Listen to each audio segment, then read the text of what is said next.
I want to welcome Prime Minister Thorning-Schmidt to the White House and to the Oval Office. This is the first time that we've had a chance to meet, but obviously we've been very impressed with the first 5 months of her prime ministership. I shared with her how much Michelle and I appreciated the extraordinary hospitality that was shown to Michelle and I when I visited Copenhagen in the past. And I also wanted to just say how much we appreciate the great alliance and partnership that we have with the Danish people on a whole range of international issues. Obviously, most recently, the operations in Libya could not have been as effective had it not been for the precision and the excellence of the Danish armed forces and their pilots. But that's fairly typical of the way that Danes have punched above their weight in international affairs. In Afghanistan, I thanked the Prime Minister for the extraordinary contributions of Danish troops in the Helmand area. They operate without caveat, have taken significant casualties, for which obviously all of us extend our condolences to the families that have been affected. But because of the outstanding work that's been done by Danish soldiers in Afghanistan, we're seeing great progress in the areas where they operate. We had a chance to talk about the economy.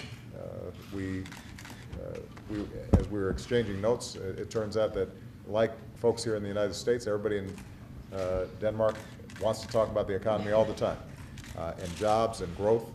And we agreed that there has been some progress in resolving the sovereign debt issues, that there's been some progress with respect to the agreements between the EU and the IMF and Greece, the new government in Italy, new governments in Spain and Portugal are all making some significant progress, but that there's a lot more work to do. And we will be consulting closely with Denmark, and we exchanged ideas on how we can ensure not only economic stability in Europe, but also growth in Europe, because if Europe is growing, then that benefits the U.S. economy as well. And we emphasized, are there additional ways that we can encourage trade and reduce economic frictions between the two sides of the transatlantic relationship.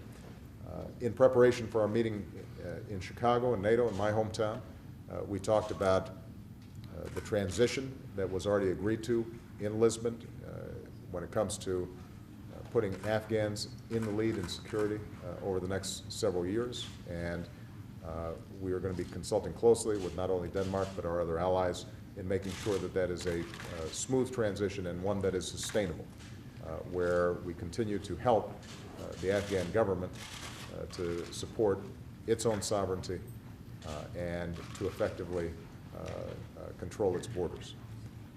We also discussed the extraordinary counterterrorism cooperation that's taken place between our two countries. And I thanked the Prime Minister for the excellent work that her intelligence team has done. We are in constant communication on a whole host of issues. The Danes are very much one of the leaders when it comes to counterterrorism and are obviously familiar with the significant threats that are posed by terrorism. And so we appreciated that very much. And we had a chance to talk about a wide range of international issues, including the situation in Syria. And I have to say that all of us who've been seeing the terrible pictures coming out of Syria and Homs recently recognize it is absolutely imperative for the international community to rally and send a clear message to President Assad that it is time for a transition. It is time for that regime to move on, and it is time to stop the killing of Syrian citizens by their own government. And I'm encouraged by the international unity that we are developing, the meeting that took place in Tunisia that Secretary Clinton had attended, and we are going to continue to keep the pressure up and look for every tool available to prevent the slaughter of innocents in Syria. And this is an area where I think the Prime Minister and I deeply agree. It's important that we not be bystanders during these extraordinary events. At the same time, there are other threats in the region, including the situation in Iran, and I thanked the Prime Minister and the Danish government for their leadership role in applying the toughest sanctions we've ever seen coming out of the EU. Difficult sanctions to apply, but we both agreed that we're making progress, and they are working in sending a message to Iran that it needs to take a different path if it wants to rejoin the international community, and that there is an expectation on the part of the world that they abide by their international obligations when it comes to their nuclear program. So the final thing we talked about was the fact that we both have two daughters. They're roughly the same ages. We traded notes. The Prime Minister's daughters are slightly older than Malia and Sasha. She assures me that they continue to behave themselves even well into their teenage years. So I'm encouraged by that report. Very good. And I thank you very much. I hope that you have a wonderful stay while you're here, and we look forward to working with you again in the near future. Thank you, Mr. President, and thank you so much for your kind words. I mean, the Danish people have a very strong sense of closeness to the United States. We always have had that sense. We have close economic, political ties with each other, but not only that, we have the exchange of tourism, students, ideas, culture. But perhaps most important of all, we share common values, and I think in a turbulent time, this is very, very important. So basically, the friendship and the alliance between our two countries is in a very good shape right now, and I thank you for that. As you said, we discussed the economic situation. Denmark holds the presidency of the EU right now, and we talk about the debt situation most of the time in Europe. I convey the message to the President. I am convinced that we will see ourselves through this crisis. We have put some very important measures in place. We have fiscal consolidation, we have reforms, and we have a focus on growth and jobs right now. In doing that, in this endeavor, I think a closer transatlantic relationship would be important. We are dependent on each other, and we should have closer trade with each other, and I think that will be part of creating a sustainable growth in our countries. As you were saying, Mr. President, we also have close ties in terms of security.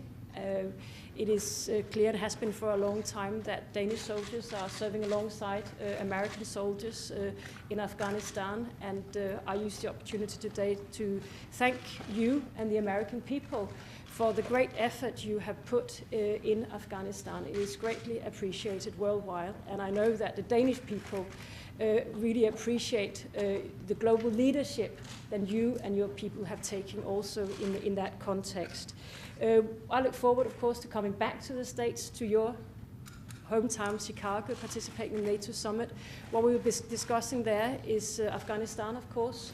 One of the major issues there is the transition to the next phase in Afghanistan, and what we want to see is the Afghans taking over responsibility for their own security, and we are in Europe under Danish leadership trying to gather donors in securing that the Afghans are capable of taking over their own security.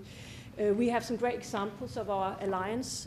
We have worked together again in Libya, where we made sure that Libya came out on a path of democracy, and I think again the Americans showed leadership in that context.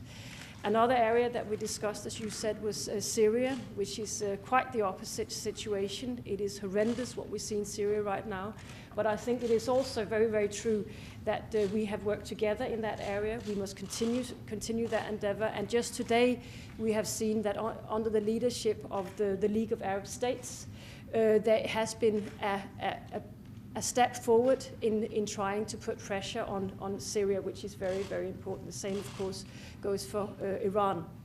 Another area in security where we work together is in terms of piracy. And I use the opportunity of thanking sincerely the President for the courageous operation that led to the freeing of 2 aid workers that worked for the Danish Refugee Council. They are now safe because of the Americans. Thank you for that. So basically our security, our cooperation in terms of security are very great indeed. I will finish here just by saying that I think our meeting here today has confirmed the friendship and the alliance between our 2 countries. There's a lot we can do that. You're always welcome to come to Denmark, and I think it is very, very important that we have these kind of meetings to renew the friendship, and this is what we've done today. Thank you. Thank you very much, Helle.